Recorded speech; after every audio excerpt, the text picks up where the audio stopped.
नमस्कार दोस्तों, learn पावनम संस्कृतम channel पर आपका स्वागत है।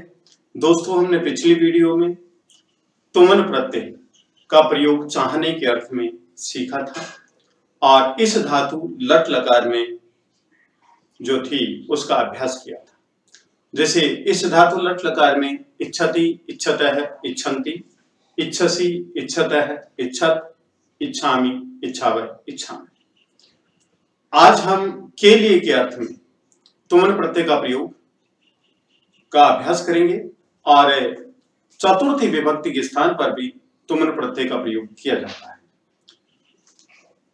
के लिए तुमुन, तुमुन का साथियों तुम शेष होता है, तुम, और इसका अर्थ होता है के लिए के अर्थ में। जैसे वह पढ़ने के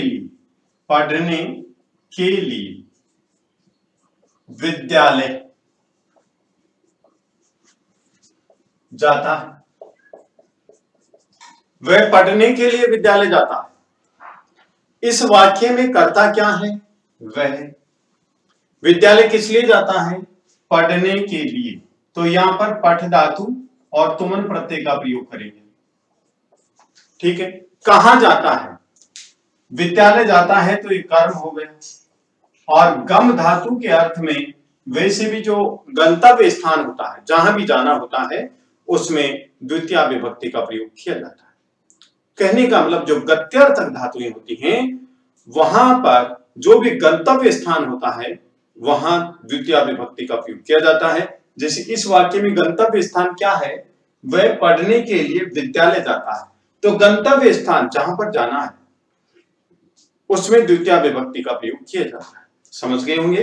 तो सेंटेंस बनेगा हमारा कि सह पठितुम, वह पढ़ने के लिए विद्यालयम, कर्म का प्रयोग करेंगे, विद्यालयम, और गच्छति, वह पढ़ने के लिए विद्यालय जाता है। हम सेंटेंस चेंज करते हैं, जैसे कर्ता स्त्रीलिंग का करते हैं कि वह पढ़ने के लिए विद्यालय जाती है, तो क्रिया पर लिंग का कोई प्रभाव नहीं पड़ता है। कर्ता चाहे पुल्लिंग हो चाहे स्त्रीलिंग हो, क्रिया समान ही आएगी। यहां पर क्रिया यदि सा लिखते हैं कि सा मीन्स वह, स्त्रीलिंग, पठितुम पढ़ने के लिए विद्यालयम गच्छति, विद्यालय जाती, तो कर्ता चेंज कर देंगे, कर्ता चेंज कर देंगे। लेकिन यहां पर क्रिया जो गच्छति है प्रथम पुरुष एक वचन की है। यहां पर प्रथम पुरुष एक वचन का कोई भी कर्ता हो सकता है। जैसे राम पढ़ने के लिए विद्यालय जाता है, तो रामः पठितुम विद्यालयम गच्छति, क्योंकि राम प्रथम पुरुष एक वचन है। राम प्रथम पुरुष एक वचन है तो प्रथम पुरुष एक वचन की क्रिया का प्रयोग किया जाएगा। रामः पठितुम विद्यालयम गच्छति। यदि हम यहां पर यूज करते हैं कि यह पढ़ने के लिए विद्यालय जाता है, तो अयम पठितुम विद्यालयम गच्छति, ये पढ़ने के लिए विद्यालय जाता है। ये पढ़ने के लिए विद्यालय जाती है, तो इयम पठितुम विद्यालयम गच्छति, ये पढ़ने के लिए विद्यालय जाती है। इस प्रकार से प्रथम पुरुष का कोई भी कर्ता होगा और एक वचन होगा तो एक वचन की क्रिया का प्रयोग करेंगे। ये भी हमें ध्यान रखना है। यहां पर तुमन प्रत्यय में कोई परिवर्तन नहीं होगा, क्योंकि तुमन प्रत्यय अव्यय है, अव्यय है। अब देखिए थोड़ी सी देर, मैं पढ़ने के लिए विद्यालय जाता हूं, यहां पर मैं लिख दिया, मैं पढ़ने के लिए विद्यालय जाता हूं, ठीक है, और यहां पर क्रिया भी चेंज कर दी। अब मैं उत्तम पुरुष एक वचन है, उत्तम पुरुष एक वचन के लिए संस्कृत शब्द यूज करेंगे अहम। अहम उत्तम पुरुष एक वचन है, तो उत्तम पुरुष एक वचन की क्रिया का प्रयोग करेंगे क्या? गच्छामि। साथियों बताइए कि पठितुम में कोई परिवर्तन हुआ? नहीं हुआ, क्योंकि ये अव्यय है। अहम पठितुम विद्यालयम गच्छामि, मैं पढ़ने के लिए विद्यालय जाता हूं, ठीक है। और यदि यहां पर अहम नहीं लिख करके यदि तुम लिख दे मध्यम पुरुष एक वचन, तुम पढ़ने के लिए विद्यालय जाते हो, जाते हो, ये सेंटेंस बन गया हमारा। तुम पढ़ने के लिए विद्यालय जाते हो, तो यहां पर कर्ता क्या होगा? त्वम। ये मध्यम पुरुष एक वचन है, त्वम पठितुम, तो पढ़ने के लिए विद्यालयम, विद्यालय गच्छसि, जाते हो, ये सेंटेंस हो गए। तुम पढ़ने के लिए विद्यालय जाते हो, तो हम मध्यम पुरुष एकवचन है तो मध्यम पुरुष एकवचन की क्रिया का प्रयोग करेंगे। जैसा कर्ता यहां पर होगा, जिस पुरुष और वचन में करता है उसी पुरुष और वचन में क्रिया का प्रयोग किया जाएगा, चाहे वो कोई भी लकार हो। जैसे नेक्स्ट सेंटेंस बात करते हैं हम लंग लकार में। हाँ, वाक्य यही रखते हैं लंग लकार में। वह पढ़ने के लिए विद्यालय जाता था, देखिए, और यहां पर पठितुम मैं लिख देता हूं, वह पढ़ने के लिए विद्यालय जाता था, तो क्या लिखेंगे से। पठितुम विद्यालयम अगच्छत, लंग लकार प्रथम पुरुष एकवचन की क्रिया का प्रयोग करेंगे अगच्छत से। वह पठितुम पढ़ने के लिए विद्यालयम अगच्छत, विद्यालय जाता था। यहां पर यदि हम सा लिखते हैं प्रथम पुरुष एकवचन स्त्रीलिंग, तो भी क्रिया में कोई परिवर्तन नहीं होगा। यहां यदि हम रामय लिखते हैं तो भी क्रिया में कोई परिवर्तन नहीं होगा। रामय पठितुम विद्यालयम अगच्छत, राम पढ़ने के लिए विद्यालय जाता था। ठीक है, नेक्स्ट, यदि हम ये कर्ता हटा देते हैं यहां से और यहां पर मैंने लिख दिया त्वम, मध्यम पुरुष एकवचन का कर्ता, तो यहां पर मध्यम पुरुष एकवचन की क्रिया हो गई अगच्छत। तो साथियों बताइए पठितों में कोई अंतर पड़ा? लकार चेंज कर रहे हैं, पुरुष भी चेंज कर रहे हैं, कर्ता भी चेंज कर रहे हैं। त्वम पठितुम विद्यालय में अगच्छत, तुम पढ़ने के लिए विद्यालय जाते थे। ठीक है, नेक्स्ट, यदि हम यहां पर उत्तम पुरुष एकवचन का कर्ता लिखेंगे तो यहां पर उत्तम पुरुष एकवचन की क्रिया का भी प्रयोग किया जाएगा अगच्छम। अहम पठितुम विद्यालय में अगच्छम, मैं पढ़ने के लिए विद्यालय जाता था, ये सेंटेंस हो, मैं पढ़ने के लिए विद्यालय जाता था। ठीक है, नेक्स्ट सेंटेंस हो, देखिए यही रखते हैं इसको, सेंटेंस को, क्रिया, और मैं कर्ता हटा देता हूं। अब हम लिट लकार की बात कर रहे हैं। लिट लकार, वह पढ़ने के लिए विद्यालय जाएगा, तो से पठितुम विद्यालयम गमिष्यति, ये लिट लकार का प्रयोग करेंगे गमिष्यति।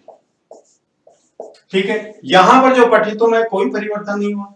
हम ये जानना चाहते हैं कि तुमन प्रत्यय किस प्रकार से अव्यय है। हम कर्ता भी बदल रहे हैं, क्रिया भी बदल रहे हैं, लकार भी बदल रहे हैं, लेकिन फिर भी पठितों में कोई परिवर्तन नहीं हो रहा है। ठीक है, विद्यालय, माफ करेंगे, विद्यालय में परिवर्तन नहीं हो रहा है क्योंकि जा ही रहे हैं विद्यालय। यदि हम विद्यालय के स्थान विद्यालय को हटा देते हैं, पाठशालाम लिखते हैं, तो परिवर्तन हो गया, पाठशालाम, द्वितीय विभक्ति एक वचन आ जाएगा, स्त्रीलिंग है। लेकिन ये न तो पुल्लिंग है, न स्त्रीलिंग है, न पुंसकलिंग, ये क्या है? अव्यय है। तो से पठितुम विद्यालयम गमिष्यति, वह पढ़ने के लिए विद्यालय जाए। ठीक है, यहां पर यदि हम अहम लिखते हैं,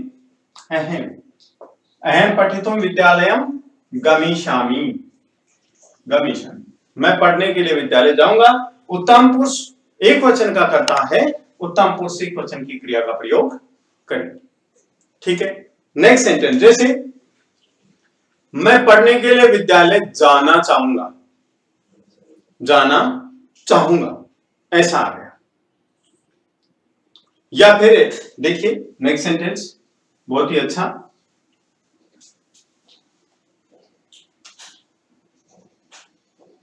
मैं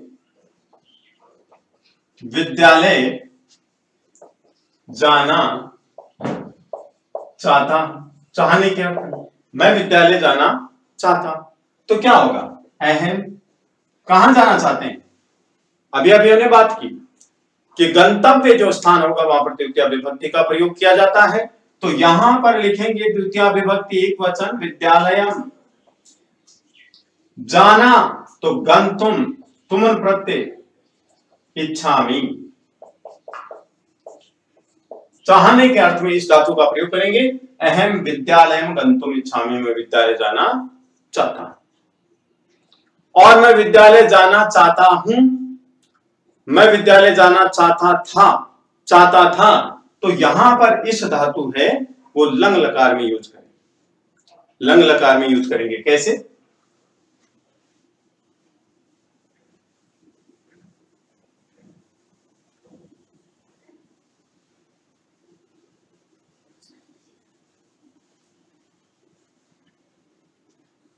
लंग लकार ऐच्छत् ऐच्छताम ऐच्छन्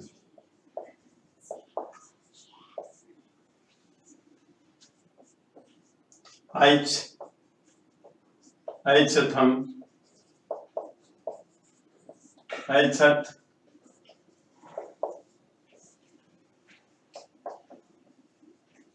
ऐच्छम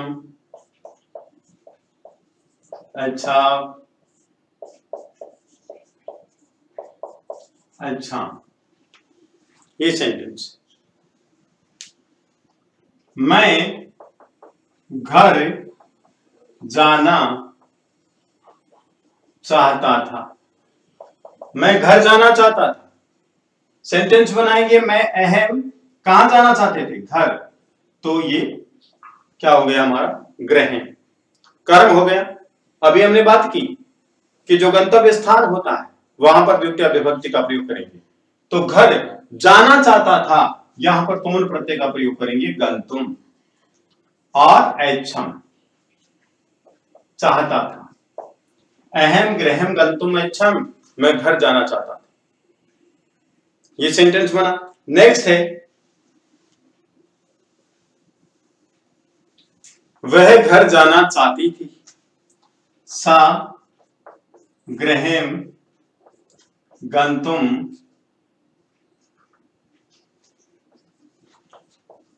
इच्छति, सॉरी चाहती थी। ऐच्छत्, सा प्रथम पुरुष एकवचन है। प्रथम पुरुष एकवचन की क्रिया का प्रयोग करेंगे ऐच्छत्। सा गृहम गंतुम ऐच्छत्, वह घर जाना चाहती थी। राम घर जाना चाहता था, तो लिखेंगे रामय गृहम गंतुम ऐच्छत्। राम प्रथम पुरुष एकवचन, प्रथम पुरुष एकवचन की क्रिया का प्रयोग करेंगे। तुम घर जाना चाहते थे, त्वम गृहम गंतुम ऐच्छ। मध्यम पुरुष एकवचन का कर्ता मध्यम पुरुष एकवचन की क्रिया का प्रयोग किया। हम घर जाना चाहते थे, तो लिखेंगे वयम गृहम गंतुम ऐच्छाम। वयम उत्तम पुरुष बहुवचन का कर्ता, उत्तम पुरुष बहुवचन की क्रिया ऐच्छाम। वयम गृहम गंतुम ऐच्छाम, हम सब घर जाना चाहते थे। इस प्रकार चाहने के अर्थ में लंग लकार में भी प्रयोग हम इस प्रकार से करते हैं। तो साथियों देखिए, तुमन प्रत्यय कर्ता चेंज होने पर, क्रिया चेंज होने पर भी सेम है। इसलिए हम कह सकते हैं दावे के साथ कि तुमन प्रत्यय अव्यय है। इसमें किसी प्रकार का कोई परिवर्तन नहीं होता है, चाहे हम कैसे भी सेंटेंस बदलें। ठीक है, नेक्स्ट सेंटेंस एक और देखिए।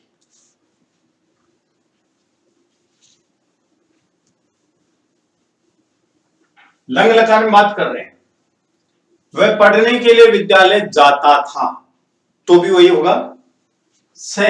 वह पठितुम पढ़ने के लिए, विद्यालयम विद्यालय जाता था, लिखेंगे अगच्छत्। देखिए प्रथम पुरुष एकवचन का कर्ता, प्रथम पुरुष एकवचन की क्रिया लंग लकार में, लेकिन जो पठितुम का प्रयोग हम कर रहे थे, चाहने के अर्थ में भी किया, के लिए के अर्थ में भी किया, लट लकार में भी किया, लंग लकार में भी कर रहे हैं। कर्ता बदल करके किया, क्रिया बदल करके किया, लेकिन पठितुम में कोई परिवर्तन नहीं, इसलिए ये अव्यय है। से पठितुम विद्यालयम अगच्छत्, वह पढ़ने के लिए विद्यालय जाता था। तो विद्वान साथियों, यदि आपको ये वीडियो पसंद आया तो आप लाइक कीजिए, शेयर कीजिए, कमेंट कीजिए, सब्सक्राइब कीजिए। धन्यवाद।